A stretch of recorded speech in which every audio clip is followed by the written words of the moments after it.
తెలియకుండా చెప్పాను. Good evening everybody. Raja Saab వచ్చేసారు. ఆయన అనదర్ 2 minutes లోపల వచ్చేస్తారు. ఈ సినిమా గురించి చెప్పాలంటే ముందుగా నేను ఒక మనిషికి థ్యాంక్స్ చెప్పాలి. బికాస్ ఆయన నాకు పర్మిషన్ ఇవ్వలేదంటే ఈ స్టేజ్లో నేను ఇప్పుడు ఉండను. అది ఎవరంటే బీస్ట్ సినిమా తీసిన నెల్సన్ అండ్ తలపతి విజయ్ గారు. ఎస్, విజయ్ గారు ఇచ్చిన ఆ ఒక డైలాగ్ పర్మిషన్లో నేను ఇప్పుడు ఇక్కడ ఉన్నాను. ఎవర్రా నువ్వు, ఇంత స్మార్ట్. అది ఒక్క డైలాగ్ అండి.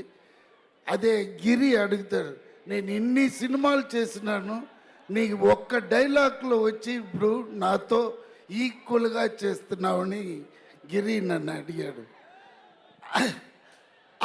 అదే అక్కడ ఉన్నాడు. రా.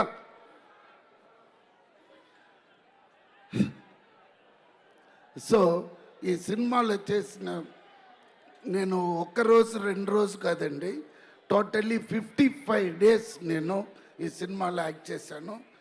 ఈయన కూడా ఉన్నాడు పక్కన. అయ్యో అయ్యో, ఇదే అండి, ఫుల్ బాడీ మసాజ్ ఇస్తాడు, చాలా మంచివాడు. అదే ఎప్పుడు వస్తున్నారా మేడం? తర్వాత అదన్నీ చూడొచ్చు. ఏమైనా పాట పాడిస్తాం. కానీ ఈ సినిమాలో దయ్యాల గురించిన ప్రస్తావన ఉంది. మీరు ఎప్పుడైనా దయ్యాన్ని చూసారా? అక్క, ఈ సినిమాలో పెద్ద తాత ఉన్నాడు. అక్క, ఈ సినిమాలో ఒక పెద్ద తాత ఉన్నాడు. ఎస్, కథ అన్ని చెప్పేస్తాడు. హారర్ ఫిలిం అంటే సస్పెన్స్ ఉండాలి. ఉండాలి. నోరు ఒక మరి కాదు, వాళ్ళే చెప్తారు కథ.